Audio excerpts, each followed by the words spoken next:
The spiritual landscape of Australia is shifting. Emerging generations have little tolerance for BS. If Gen Z are going to have a faith that lasts, it needs to be one that can handle the real questions raised by life on planet Earth in this moment. Spiritual Misfits have partnered with Uniting Mission and Education's Pulse team to host a series of conversations about the kind of spirituality that can engage with our biggest questions with courage and honesty, rather than becoming disengaged, disillusioned, or overwhelmed. Are you ready?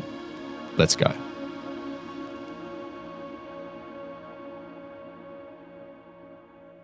Well, Sarah, James, I'm so grateful for your willingness to be part of this big and important conversation around mental health, spirituality, loneliness, and what it's like for young people growing up today in Australia, potentially in or around the church. So there's a lot of territory there to cover, and we'll do our best. Really, I just think all we ever do is we start the conversation. We don't have the whole conversation. We just start something that might help people to continue to progress it where they are. To begin with, I'd love to hear from each of you just a little bit about who you are and how you approach this conversation. How do you locate yourself within a conversation around mental health and young people and spirituality? You know, what is it that about that conversation resonates with you, or the work that you do, or how you kind of exist in the world? How about we start with James? Thanks. So firstly, I'm a minister in the Uniting Church. I work at the moment predominantly with young adults, and it is within kind of those formative years that mental health becomes definable or experienced, or mental illness, I should say. And so my work with the church at times finds me defining what mental health is, where congregations or communities have never spoken about some of the realities of mental wellness or mental illness. And likewise, with young people talking about their experience of mental illness. My own experience of mental illness is, trauma-related anxiety and some PTSD, and working through a lot of that with narrative therapy and good psychological practice that wasn't always welcomed by the church, and wasn't ever safe until I was safe to talk about in a church or community setting. And so I guess one of my zealot views, one of my strong views in myself is to create safe places for young people, young adults, and the spectrum of who we are as the church, to speak about our health and wellness, especially loneliness and our experience of being alone in that reality. Yeah. And to open doors for people to build community around not just language, but experience and story and who we are. That's short. That's but great. Sweet. Thank you, James. I acknowledge the vulnerability of entering this conversation, and just am really grateful for your willingness to share of your expertise, experience, and heart in this space. Thanks. How about you, Sarah? Tell us a little bit about who you are and how you locate yourself within this conversation. Well, I'm a mental health chaplain into the public health system. Relatively new to that space, have been a chaplain for a little while now and involved with ministry for a long time, but most recently and exploring going into the Uniting Church as a minister of some form. So, mental health is a relatively new field for me. So I feel like it's a voyage of discovery, and that I feel a little bit, this is a bit cliched, but I feel like I've found my tribe, and that sense of being, it's a self-acceptance, the acceptance of people who are going through really difficult times. Their life is so impacted. I'm at the point of meeting people and supporting people and journeying with them. We walk along the path together. People who are whose lives are very altered by their mental health situation, their inability to deal with reality or to make sense of what's going on around them. It's it's very humbling, and I feel like I'm pushed and stretched and grown and gifted by being in places where there are people who are doing the best that they can, and there's an amazing level of support for them. It's not perfect. The situation is certainly far from perfect in public health, but it's extraordinary to be part of it and to have to feel a sense of being welcomed. That's what I am most, I think, surprised by is just it. I guess I was warned against going into mental health, and yet stepping into that space and feeling that the parts of me that don't make sense or are hidden are there, and it's okay. Yeah. Very profound and important work, and to be a chaplain in that space is a really significant presence, I imagine. And just as you receive, I'm sure that your being there is a real comfort to people that you work with. If we think, like, kind of broadly speaking, I think the cultural conversation around mental health has, really increased in recent years. And there's certainly, I would think, at like the average level, a greater level of awareness and understanding around at least some of the common kind of mental health language and concepts. Has the church caught up?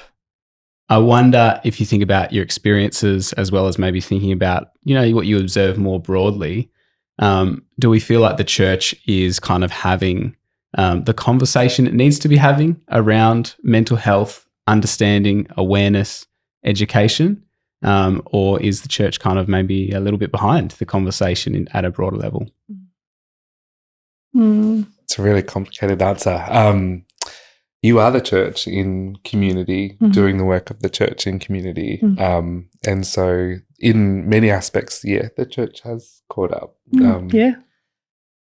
I think all of community, if there are people self-harming and people getting to a point of physical and psychosocial harm and psychological harm in their lives and not being treated, then it's actually a reflection on the whole society. I don't know that it's any church or any faith or any part of community that finds mental health hard to talk about. But we do often do that as human beings, find things that are too hard to talk about and hide away from them. And so you're right, society is moving forward, and there are pockets of the church that need to do more work as much as there are, and I'm not batting for the church, trust me, I'll be the first to call the church to account, but we all as a community of people need to not hide away from the conversation, I think. I think you're right that it can only really be embraced as a conversation that actually needs to be very collaborative. Yeah. It needs to cut across different fields, faiths, groups. Yeah.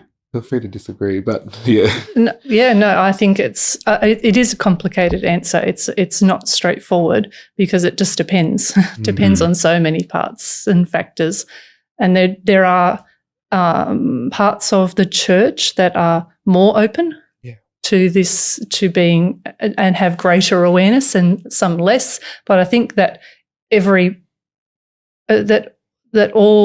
there's much to be contributed. There's many parts to the puzzle, and there's many people that can contribute the parts to the puzzle. So there's this sense of wanting to value all the different parts. But I think at the basis of it, there needs to be an awareness of what mental health is and looks like, and that sense of connection to self, like we are part of, that we're not separate from. Yes. And it can be comforting but ultimately unrealistic to separate ourselves from people that are different, other, and there's a sense, unless we're able to realise that sense of deep connection that exists, that it's very difficult to identify with and to assist people because we're not connected to our own self. So that comes back to the loneliness thing. I think that there's a deep sense of self-loneliness that exists with people, and the church is just another place where people are disconnected. But we're called to be deeply connected, and that's across all the aspects of life, mental health being one aspect of life. Beautifully put. And I think we yearn for connection, but we also yearn to hear our own struggle narrative story behind pulpits and behind TV shows and behind like all these different spaces in our lives. I don't know who said it, but somebody said proximity eliminates prejudice.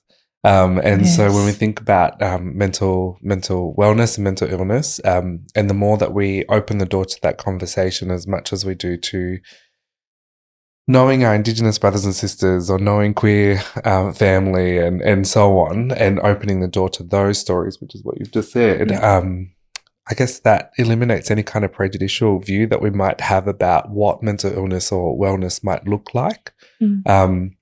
It's often said, I never knew that he or she was going through that until sometimes too late, or until they end up in an acute ward or in acute care, which, no shame, but for a community to not know somebody says that they're doing some deep, lonely work when they might not need to.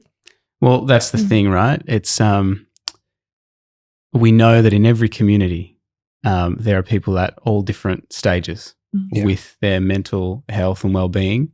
And if we think just about young people, we know, the stats, for example, there was a survey by Mission Australia in 2022 that found that almost 3 in 10 young people indicated high psychological distress, and almost 1/4 felt lonely all or most of the time. So any community with young people, and that's just young people, but the mental health stats obviously stretch across the generations. But that's a big percentage of people in community who, whether or not they're able to express it, whether or not it is known, they are there carrying some of that loneliness or some of that mental distress, that psychological distress. How do you think this intersects with the experience of a young person who is growing up in a faith community? At its best, would there be good news? If you're a young person who's experiencing high psychological distress and you find yourself in a faith community, what are some of the possible things there that could be protective factors? What are some of the things there that we would hope would actually be reasons why, I'm glad that I found myself in this context as I am, if we imagine sort of the best case scenario? Does that make sense? Yeah. I think sharing your life with people, that sense of proximity, the relational aspects that happen when we're in whatever the community looks like, that we share life together. I think that's a protective factor. It's part of the important context, and that we're sharing life, and we're sharing life in a real way. We're sharing all the good and all the bad, as much as it's possible to do that. And so church is a community of people, and to be real in that is really important, for it to be as broad as possible. Yes, there's a sense of having a tribe or a sense of people that share lots of things that you've got in common, but also that it's broader than that, and intergenerational and across different stratas of that it's broad and wide as much as it's possible, and to be sharing real life with those people. I think that's really one of the real benefits of being in a church environment. I think my upbringing in church was that I had that, and it was important to me. But what was lacking in my particular upbringing was the ability to ask questions about the difficult things. We focused on certain things, and other things weren't really allowed, or faith didn't really allow for that. in that context. So that's what I think is important, is a context where you can share life, and there are almost nothing, there's nothing off limits. Yeah. You can, all the good stuff, all the bad stuff, all the in-between stuff is fodder and allowable. Yeah. Wow, there's so much here. Thank you.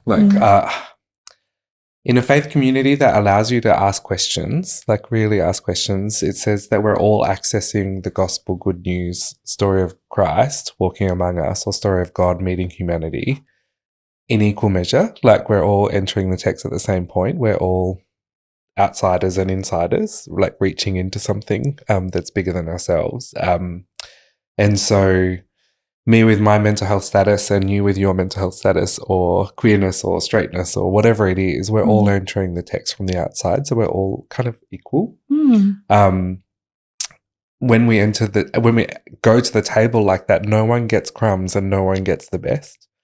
We all get our portion. And so for me, entering into community that's not always been like that, but that I can influence and shape to be almost like that, and ask the question about who is here and who is not here, and what experience is here and what experience isn't here, is one of those key questions. I've got a bit of a leg up in the sense that this is my office where we're filming this, and behind the camera just here is a list of names of people that I am in contact with on a regular basis and check in with, and they check in and keep us accountable to the work that we do. And I think that's part of community as well, is that sense of knowing each other, but also being accountable to each other.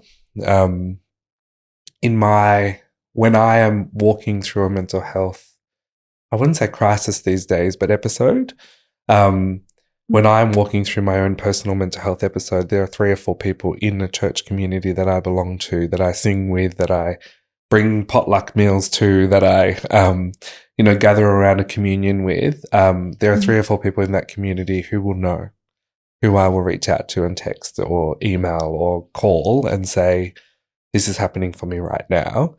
And they'll say, great, thanks for letting us know. And in a couple of days, I'll get a text from one. And then in a few days after that, I'll get a text from another one, because I know that my name is on somebody else's wall somewhere else to check in with me. And that's part of being, I think, in a church community.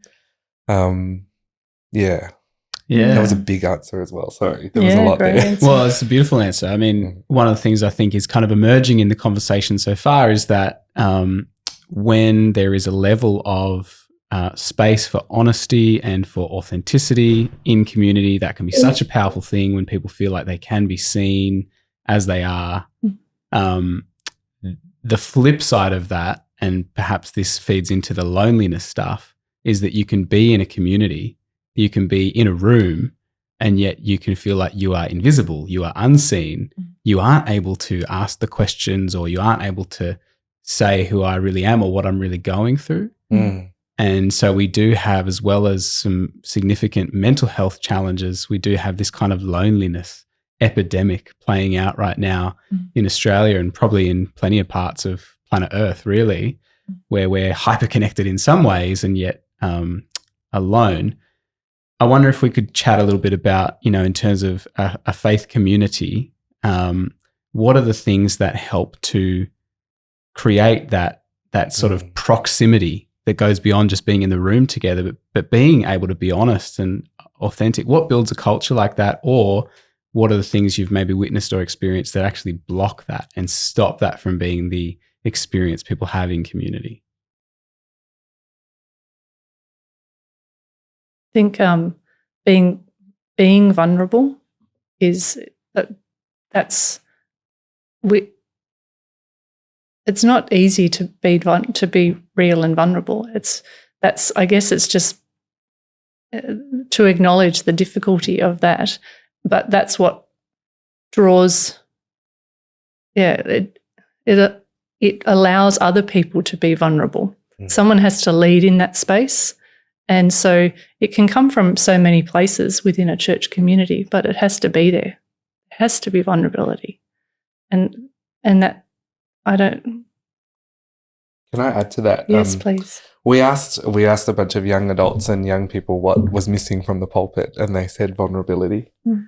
They said that what they connected with most when somebody got up the front and they led with a sense of vulnerable discourse, like an actual to say that they're human as well. When they enter the text, they're not a superhero. They're not this alpha, super Jesus coming in to save their congregation, but rather they're a real person with real life experience, failures and joys, and that vulnerability leading not just from the front, but kind of swelling throughout the congregation and swelling in their everyday, allows for a deeper connection than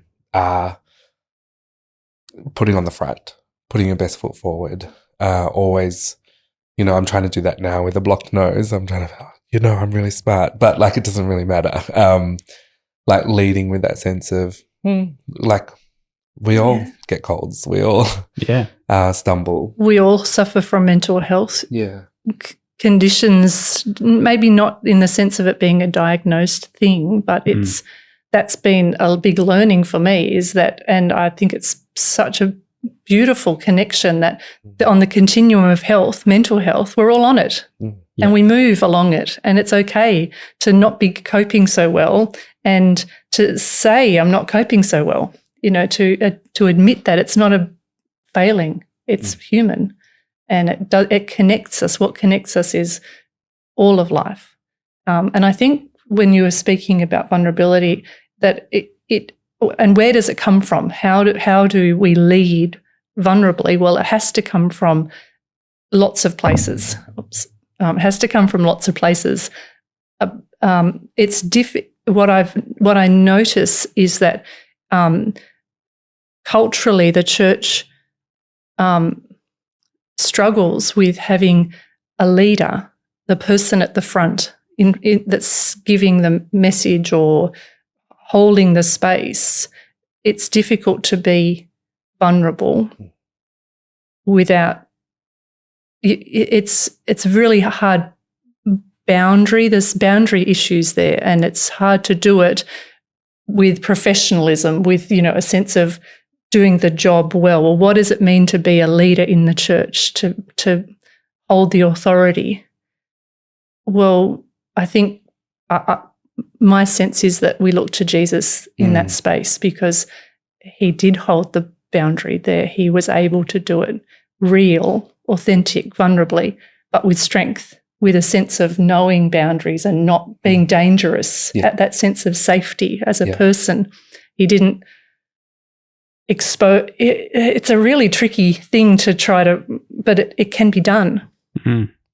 You do have this model in the story, the kind of theology around Jesus of the divine almighty one who flung stars into space, becoming, ultimately vulnerable, both in the form of a baby and then in the form of a crucified one. You have these incredibly vulnerable portraits of the one who arguably could have, had the most togetherness and upfront power, gives it away, it's a really powerful image to dwell on in community and to think, what does it look like, whatever power we have, whatever position we hold, to try and be more identified with that level of divine vulnerability. That connection with Christ, literally resting, like God resting God's head into the heart of humanity, like for us, opens the door to a vulnerability, especially for the alpha male among us or in us, like the alpha, to kind of hang that up for a moment and rest our own heads in the vulnerability of humanity and God at the same time, and recognize that to ask for help is almost as compassionate as giving help, like in that sense that we don't have to always be the strong-willed, strong owner, strong person holding the space. I have some exceptionally strong women in my life that have persevered and have raised me at different points, and not always my mother. And those people stood in has young women, and like my sister especially, stood in as a young person herself and as a young woman, to protect and to care for me.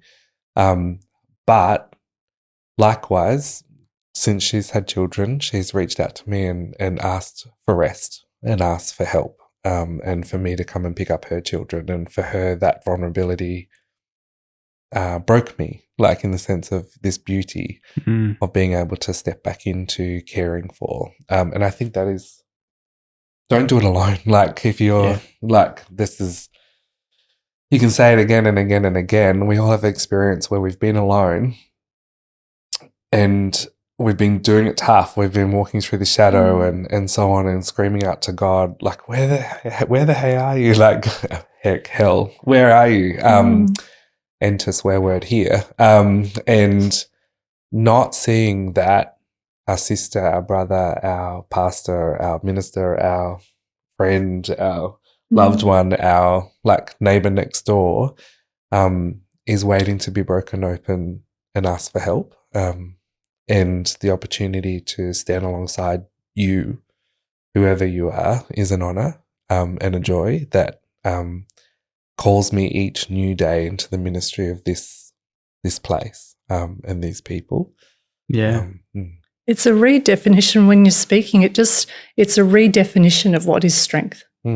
Yep. We have this idea that this is what strength is, and it's more aligned to the alpha concept, this sense of, and the surface and the, you know, the no breaks, the perfect. And that's not what, that's so limited. Yeah. And it's so not, because it's limited, it's not true. The truth is in the wholeness, in the fullness. So we're called to live and embrace a different way of being strong, and being strong is as much in giving help as receiving it. Both, and strength does not exist except both being there. And we need to be that as a church, as a people, as a community, as individuals. That's how we need to be. Yeah. When we're whole. Yeah. Oh. I think the other side of all of this is that, maybe where the church has struggled, and maybe this is just a human thing, but I think sometimes churches are particularly good at the kind of toxic positivity. We avoid anything that feels like it kind of calls into question the goodness of God. So at its worst, this looks like things like just kind of praying it away. Someone's got a mental health condition. Well, we pray for them and it should be gone. They should be cured of it. This kind of like, or if it continues, we just ignore it. We can't talk about that. We can't bring that out into the light because it doesn't belong in this place of goodness and beauty. And, so there can be this sort of like pretending that if we allow that vulnerability to enter, we're actually somehow muddying the waters of what is supposed to be a community of joy and light and wholeness. But actually that's all pretty surface level. What thoughts does that bring up for you in terms of the church's tendency at times to be overly triumphalistic or positive?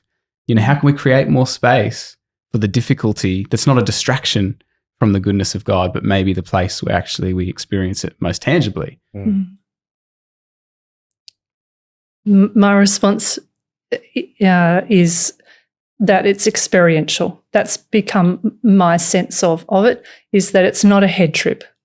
That if I keep faith in my head as a matter of belief, then I have a tendency, and I think the church has a tendency to stay on the surface and to embrace or to be in ways that are not whole. It's this becomes a separated existence. When we enter into an experience, then everything shifts, and it's like sometimes drowning and sometimes swimming and sometimes floating, but we're in the water. We're not separate from it. And then there's a recognition on a kind of mystical level that we're made of water. So kind of the analogy of water being that life is all around us, and it doesn't help anyone to have any level of separation. Beautiful. Dive in. Yeah. Embrace the wet, the moist, the juiciness, and the sometimes drowning nature of that I can only survive if my brother, my sister, my neighbor, and I'm in the world, and it really is the people that are saving me are the people in mental health wards. Like they are my teachers and my guides and my friends, and increasingly that's where Christ is for me. And so no separation. Yeah, throw that out, because that is just not where life is. I don't know if I answered your question. That's a beautiful answer, and it's another reminder that that's where Jesus did locate himself in terms of when I was hungry and you fed me, and I was in hospital and you visited me. Like Jesus actually says, if you want to find the face of divinity, the face of God, you go out to those who have been kind of pushed to the edges. They actually hold the very presence of the divine. I think there's something fundamentally flawed with a community that thinks that it can walk in and save a bunch of people, because God does the saving, we do the work. And so it's quite funny, like you're saying you walk among your work at the moment and you are changed by it because you see God in it. And I want to repeat that kind of and echo that is I work with young people and a whole spectrum of people actually across the whole church, because my job is to resource the whole church. And I find God in the least likely and the most likely, and not always with equal portion, but that's more on me than it is on them. And so just recognizing that in the work that I've done in the homeless sector, and the work that I've done in mental health, and the work that I've done in health, leading into this space, it's never been about, and I hope it's never been about me saving them, but always being available to the God in each other. And we talk about Imago Dei and all of that, but literally holding that as sacred as our communion, as sacred as our baptism, and the diving in. When did we lose touch with the fact that our humanity and our godliness includes body, mind, spirit, self, and who we are as community? And I hate to say that it's something that's bred out of slavery, because we needed to separate slaves from their spirit so that we could baptize their spirit and still treat their bodies like crap. And we haven't recovered from that. And I think we might be slowly recovering from that. But from the beginning of the law with Moses, and in fact in the law of humanity, our laws governed what the body and the mind and the spirit did or didn't do. So it was entwined, and Christ came and entwined or re-entwined body, mind, spirit in how God called us to love one another, in body, neighbor, and in mind and in spirit. And likewise, I think we're being called again in this new time and place to re-entwine who we are as body, mind, and spirit, for lack of a better word. So good. Yeah. This idea of separation and wholeness, like two words that have come up. It's so interesting, because I do think major issues in the church, major issues I have with, a lot of common theology is to do with separation. Yeah. And where I see, God and people and creation have been kind of split apart in terms of our mental models. But even in the mental health space, we know that part of the work there is to bring back together. Your mental health is not separate from your health. You don't have like a body that is healthy or unhealthy and then a mind that's in a different plane. And we know that often what's good for your body is good for your mind, and vice versa. So I just think in both spaces, it's so interesting that the work is what has been separated that we need to bring back together and make whole. And that could be seen as the restorative, wholeness, shalom bringing work of the Spirit. At the beginning of the conversation, James, you said a phrase about mental health and then quickly clarified around mental well-being or mental illness. I like that. I'm not sure if either of you have heard of Gus Worland. Gotcha for Life is kind of a big suicide prevention and mental health foundation by Gus, who was a radio presenter who lost a mentor to suicide and then started his foundation. But he talks a lot about mental fitness. Yeah. He talks about how we don't just need to have strategies for coping with our negative mental health, as important as that is. We need to help build mental fitness, mental muscle in the proactive, positive sense. What would it look like for a generation of young people, young adults, for 18-year-olds to be learning mental fitness in the church? What would that look like in terms of their connection, their spirituality, their way of engaging with the world? You know, how could we kind of push more into that, churches that build mental fitness? Talk about it. As a community, I really believe that sharing each other's narrative and actually being available to each other, getting informed. So for churches to actually realize that I'm a minister, I'm not a registered psychologist or otherwise, and so inviting like professionals into that space where we haven't previously done that. I keep thinking of a donut of resilience where we have like this kind of this merry-go-round of connect, communicate, discern and integrate, and then a step back into connect, communicate, and just follow this kind of cycle of who we are as an individual, but who we are as a community. And so you kind of journey that donut or circle or cycle or whatever you want to call it as a community. For me, my experience, sorry, I'll jump it back into my experience for a moment, but I'm really lucky. I'm something that I experience mental wellness and mental illness in my body, in the sense that my anxiety fuels disordered eating. And so I know when I'm anxious because I'm practicing disordered eating.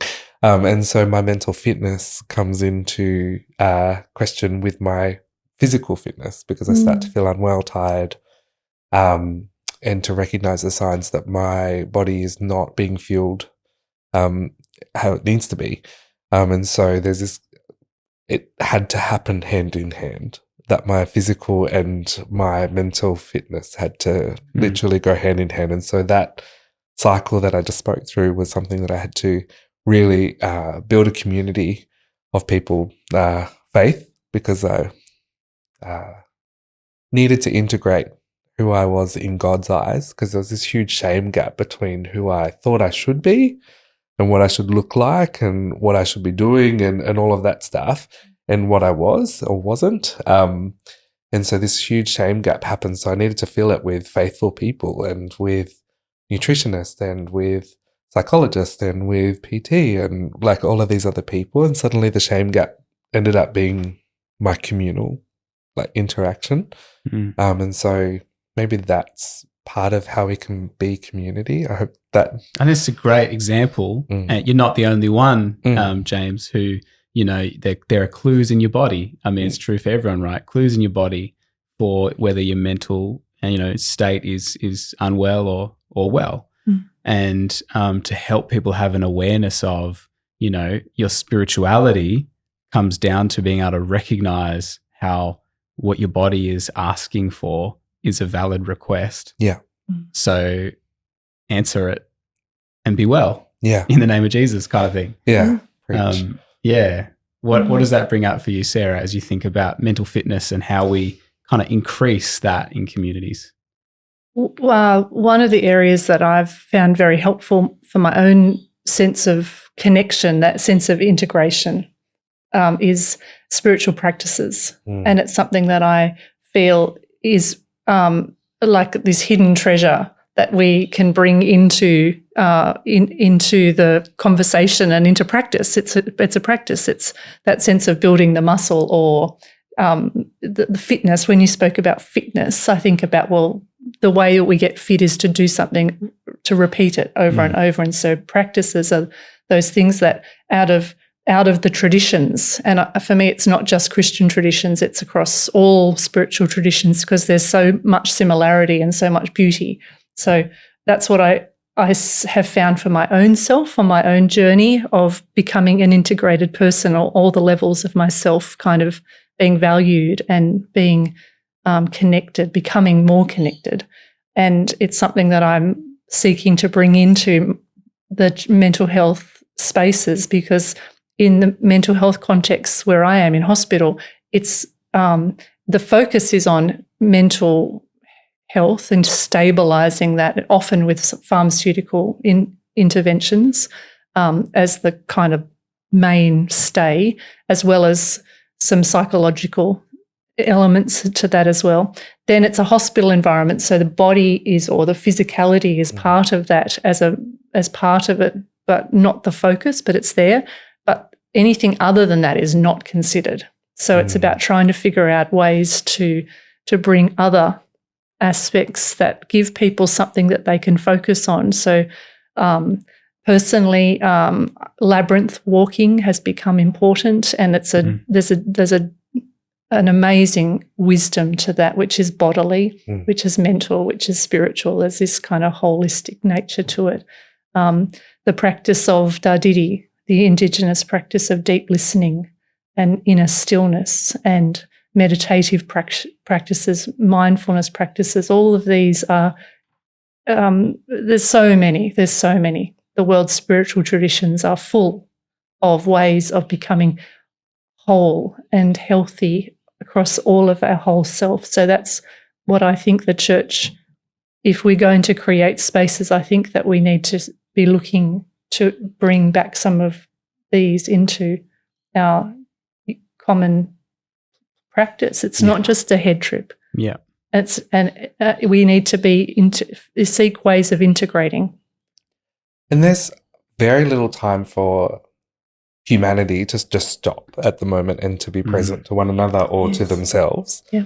And so finding practices where you can stop, and I say this carefully, but stop hiding from the reality of you. Yes. So like there's only so much Netflix that can drown out the internal voice that says stop eating. Or there's only so much, so many podcasts that you can listen to. Sorry, podcast. Hello. Thank you for listening. But only so much that you can listen to inform you before you actually start moving.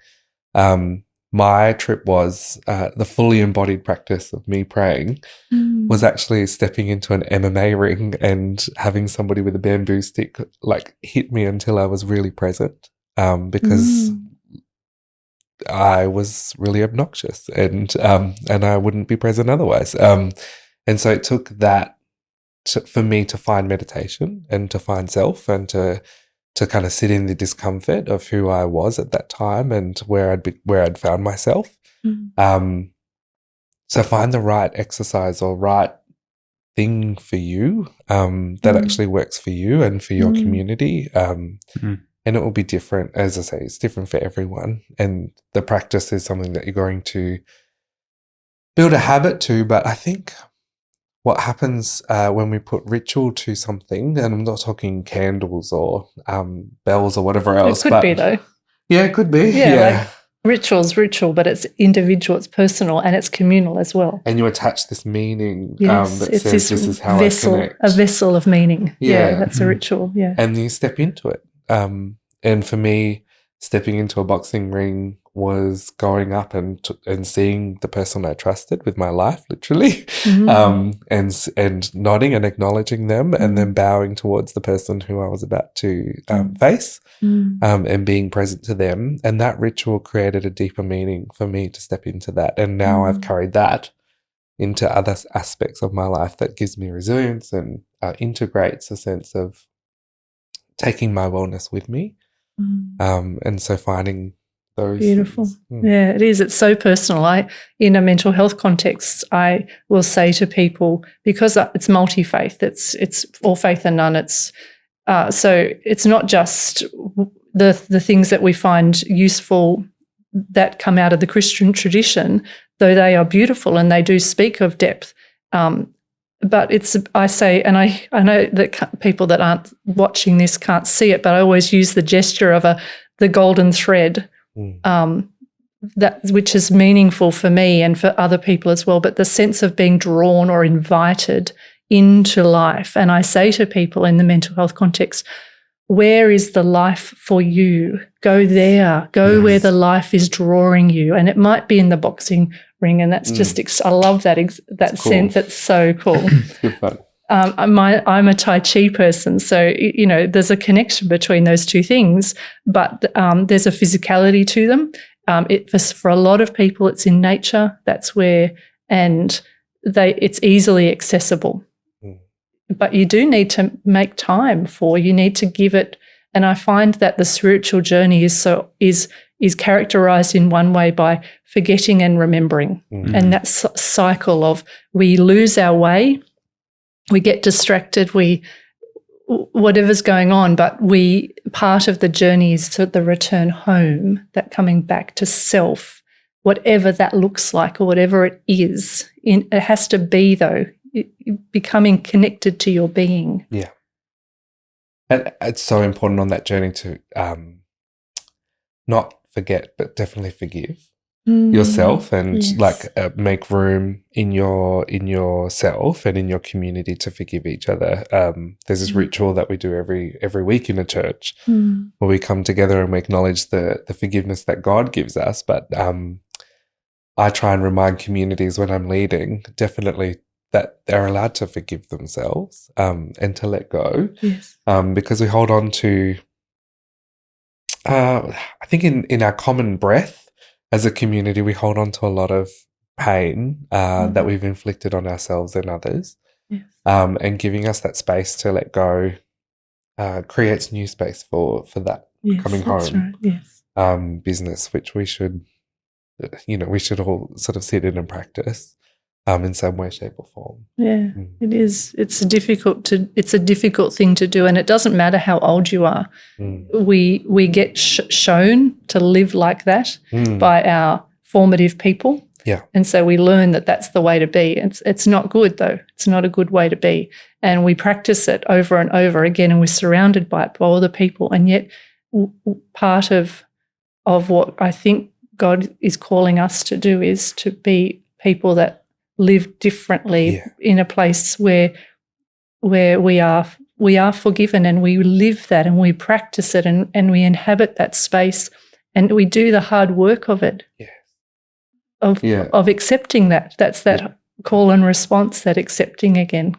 Yeah. And context is so much. Like, we do live in a narrative world where a world of narrative where shame is expensive. Like, you don't have enough, you are not enough, you can't ever be enough, and you won't ever attain enough. And so what happens when you turn that over? Yes, the flip side. You're in a community where you've created space to come home, where you are enough, where you have enough, where you have already attained enough, and you can just be you here. That to me is the heart of the loneliness issue. Is that's the very heart of it, is that sense of within ourselves, that deep knowing that we are enough and that we are completely, totally loved just exactly the way that we are. And we're called to become more, but it's more of who we are already. I think the two of you should start a podcast. I am just over here just like soaking it in, and there's so much beautiful wisdom that you have shared, and it's beautiful to watch. If people are just listening, just watching the animation of your bodies as you speak about these practices that have been life-giving for you, MMA or walking a labyrinth. And I was going to ask James, and then you kind of started to take it there anyway. But, I suppose there's that difference between the individual practices, which are really important and so good for us to grow the self-awareness, to know, well, for me, it's this. But what are those practices that help us in a community to have those reminders that lift us from our individualized self into, well, as a people, we remind ourselves around this table that we are all welcome and invited. Or as a people, we say these ancient words that connect us with something that's even bigger than the people in this room, but through time and space. Are there any other, practices that come to mind for people that might be thinking about what community looks like, or what even a small group of people looks like? Practices that can build that sense of holding the space for each other? I would say get creative. Yeah. There's so many. Like it's almost infinite, the number of. I mean, there are traditional practices. There are things that are like I just came from the youth mental health context, and there were two people sitting on the lounge playing some shoot 'em up kind of game. I'm not really into games in that way, but that was their community, and they were really. And I kind of had this little interaction with them just to check in. How you guys doing? And one of the people said. It was amazing. He said, well, I'm going to be being discharged today. And I'm like, wow, that's great. Like, how are you feeling about that? And, oh, yeah, yeah, that's really good. And then he turned to the person with him and said, but I'm a bit sad because I don't get to hang out with this person I'm like, yeah, you made friends here, even in this place. Wow. And so there's that sense of acknowledging and celebrating and lamenting and, the wholeness, the fullness of it. Yeah. No separation. Yeah. Yeah. There's so much that during the lockdown, during COVID, gathering around a dinner table, even with cameras, was this sense of vulnerability of welcoming people to my dining room, like a whole church community to my dining room, and then seeing a screen with everybody with the same candle, which we'd given out to everyone in that particular community, and sharing a meal together, like on screen, was really odd, but in person is really amazing. There's something about service together. So actually stepping out of the congregational setting and walking into a different setting together, whether that's bushwalking or, some of the most vulnerable moments in my ministry have happened for other people, like walking alongside. So stepping into the bush where somebody might reveal their own mental wellness or illness, or their journey or their trauma or something like that. And you learn these layers of people where things, because of the physical exertion or whatever it is, start to unpack that. So get a hiking group together. And then I think visit a missional outreach somewhere else. So I did lots of tours around the Wayside Chapel, where I was working for a short time. And what that revealed in people was their own prejudice. Once they actually got close to somebody who was experiencing homelessness or rough sleepers or so on, it really revealed for them that it could be them, and shifted their self-worth into something completely different. And so it is like, I remember riding an elevator up to the rooftop once to look at the garden, and with a group of young people, and one of them said, I didn't realize we have everything. And I was like, okay, like, cool, what does that mean? Like, unpack that. And I won't go into what they said, but it just revealed to me a sense that we don't know what we have until we look. And we often compare ourselves to this stream of people on Instagram, and compare ourselves to this stream of people that we think have everything together, and we don't recognize that actually we actually have a lot, and we have a lot of resilience, and we have a lot in ourselves to give and to receive. I think comparison is really damaging. I don't think there's very much good about comparison at all. But I think that if there's an antidote to it, it's gratitude. And I think that to practice gratitude is very important. And I think you can do it by yourself, but I think there's so much beauty in practicing that together. Yeah. And then comparison is okay. Yeah. To compare thankfulnesses. Yeah. That's a cool comparison. Yeah. In community. Yeah, in community. What we do every Sunday, if we gather in a church that follows like a common liturgy, is we gather and we give thanks to God for that which we are and that which we've received. And we do that as a community. Yeah. And it can be real and vulnerable. And Yes. Yeah, that's right. And you get to, I think there's so much beauty in listening to what other people share.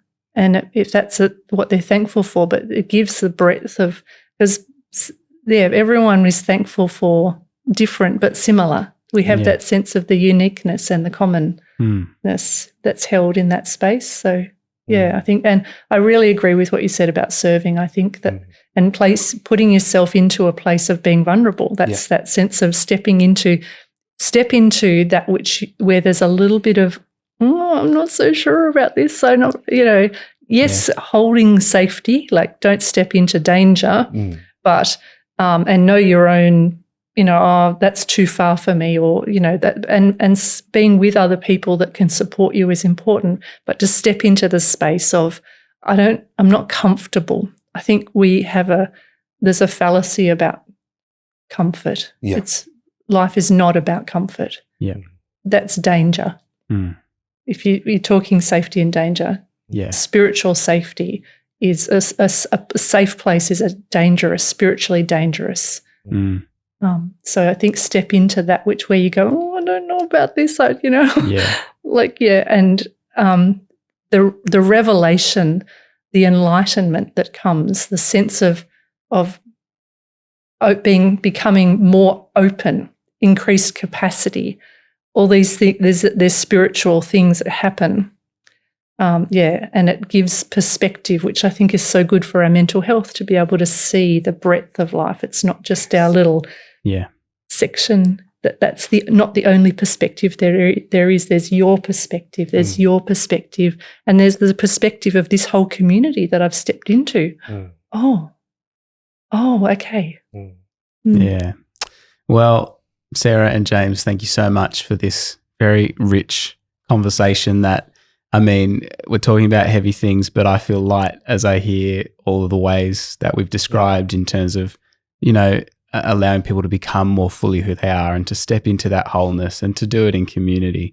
Huge thank you to both of you for your time and your vulnerability in this conversation. And I hope for people who are listening or watching, it does kind of give you the sense that there is a whole world of possibility if we step into those vulnerable spaces and we open up and allow ourselves to see and be seen. Beautiful things happen there. Thanks, Will. Thank you. Thank you very much. Thank you. Well, hopefully that episode has given you some thoughts to continue to chew. The conversation doesn't end now, it begins. Make sure that you continue to talk to your friends, family, neighbors, whoever, about the things that were raised in this episode. This was brought to you by Spiritual Misfits and the Uniting Mission and Education Pulse team. And if you go into the show notes with this episode, you can follow us on social media, join the Facebook groups, keep the conversation going.